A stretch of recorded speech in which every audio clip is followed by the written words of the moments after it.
Hi there. So now you're here because you are considering what type of mortgage to get, either a fixed or a variable, or you are in a variable rate and you're trying to figure out whether or not now is the right time to lock in. The question is, should I lock in my variable rate mortgage into a fixed rate mortgage? This is an age-old debate, and today I want to cover a few things to provide further perspective.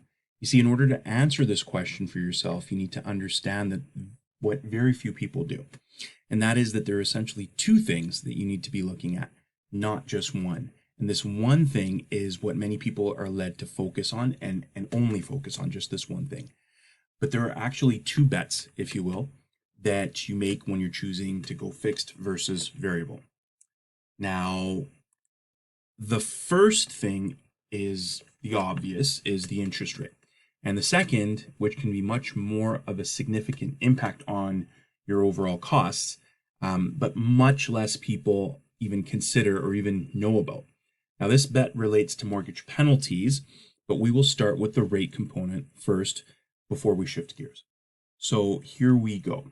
So bet number one, and sadly the only question that many borrowers ask, is what is the best rate? Is there a rate advantage to going variable? The reality is that the net rate difference between a 5-year fixed and a 5-year variable, no matter how significant or insignificant, means very little in the grand scheme of things. Now, why am I saying this? Well, many are focused on rate, but the reality is the thing that matters the most is the mortgage payment, because that is what comes out of our bank account at the end of every month, every 2 weeks if you're on biweekly, or every week if you're on a weekly schedule. Now, if your mortgage broker is doing their job, they would have explained the difference in policy of a variety of different lenders. Some lenders have a variable rate with a static payment, meaning that your payment would stay the same even if prime were to move up or move down. What would shift would be the amount of the payment that goes towards interest or principal. If prime were to have gone up, more of the payment would go to interest and less towards principal, for example. Now, what does it look like in terms of dollars and cents? Say we get an increase. How does this impact my payment? Well, for every quarter point increase, the impact on your payment, assuming you have a variable rate that's payments adjusts with prime increasing, in other words, an ARM or an adjustable rate mortgage, your payment would increase by about $12 per month for every $100,000 that you are borrowing. The average Canadian has a mortgage in Canada. On average, the mortgages amount to about $400,000. So the payment would rise less than $50 per month in this scenario.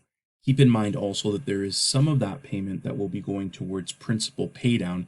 It's not all just interest. So if interest rates are not the be-all and end-all, then what are we missing? Well, this is the second question, or bet if you will, and that is, what happens if I break this mortgage early? And you may expect to never, ever break your mortgage early. In fact, rarely anyone ever expects to do this. I know that I didn't, but in reality we do, at a far greater rate than we actually think. Now, here are a few things to consider that could potentially lead to someone wanting to break their mortgage. 96% of businesses fail inside of 10 years. And odds are that you are either employed by a business or you own your own business. Now, think about that for a second. 96%. Also, 60% of marriages fail inside of 10 years. Are you engaged, just married, or well past that 10 years? Whatever the case may be, life happens. Now, I don't want to be all negative. Many good things in life happen as well, like twins, surprise, work promotion, work transfer to a new province. Oops, can't port that credit union mortgage from that one province to the other. We didn't think that that was going to be a problem at the time, did we? Or maybe a smaller town. Now, this seems to be happening a lot. A lot of people currently are considering moving to smaller towns, and that smaller town, maybe it's the property, it's on a rural property, and some lenders, they may not like to lend in those areas. So If that mortgage is broken early, and roughly 2 out of every 3 people, they do break their mortgage early, and they break it at around the 33-month mark, so inside of 3 years. So what happens? Well, let's talk in dollars and cents, because dollars, well, they leave your pocket. So they can't, or they can anyways, if you're not paying attention. The average Canadian mortgage today, again, as I mentioned earlier, is about $400,000. And so on a $400,000 mortgage with a fixed rate product, roughly 33 months into it, with most charter banks and credit unions, and more frequently, we're seeing it with other types of lenders as well, the penalty would amount to about $18,000 or 4.5% of the outstanding balance. Now, percentage-wise, this was the same back about 25 years ago.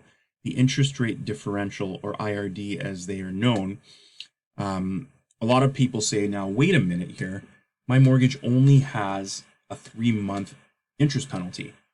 Well, the fine print in the 5-year fixed mortgages says it's the greater of 3 months interest or the interest rate differential. And the interest rate differential essentially means approximately 4.5% of the current mortgage balance. This 4.5% number, it was the same in 1995.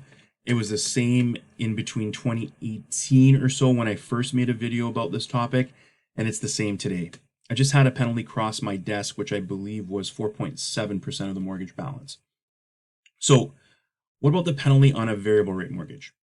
99% of lenders will only charge a 3-month interest penalty at the actual interest rate that you are paying on that mortgage, which equates to about half of a percentage point of the overall balance of the mortgage. So that $400,000 mortgage, if you had a variable rate, you'd only be paying about a penalty in and around $2,000 or so to break it early. So now, what kind of risk factors are we talking about? That is a $16,000 difference. So in other words, a $16,000 bet that someone is making without even realizing it. Now, when you take a 5-year fixed mortgage, especially with a major lender, without really thinking things all the way through, like what kind of changes can happen in my life, you're basically placing a $16,000 bet that you're going to make it through the full 5 years of that mortgage term. And in some cases, even if you are breaking this mortgage a day early, a week early, a month early, you are still triggering this massive interest rate differential calculation. So don't be focused on just rate. That is just one thing. Now, let's flip back to rates. I know I just said don't focus on it, but we're just going to flip right back to it just for a couple of seconds here. People fear that rates are going to be rising. People feel that losing a few $1,000s per year, or even if prime increases drastically as we're seeing at the time of this shooting of this video, maybe a few $1,000s.